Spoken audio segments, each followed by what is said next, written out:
Welcome to Digital4PRO. Let's talk today about 5G and how 5G networks will grow.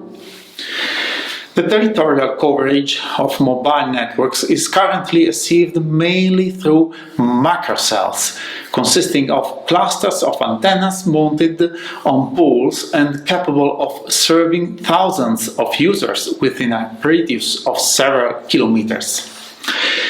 Given the frequencies in use, the number of users that can be served, and the commercial purposes of the implementation of 5G, the current configuration of the coverage of the territory operated through the 4G network will evolve significantly.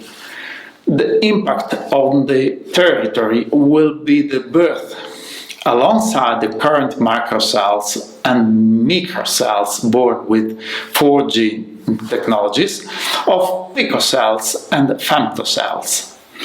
The future of territorial coverage consists of smaller cells, easier to install, with lower power and cheaper to maintain. Smaller cells serve fewer users.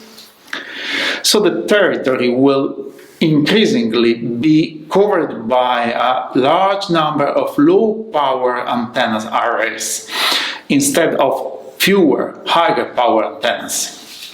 If you want to learn more about the subject, do so by reading my article on Digital4PRO. Thank you.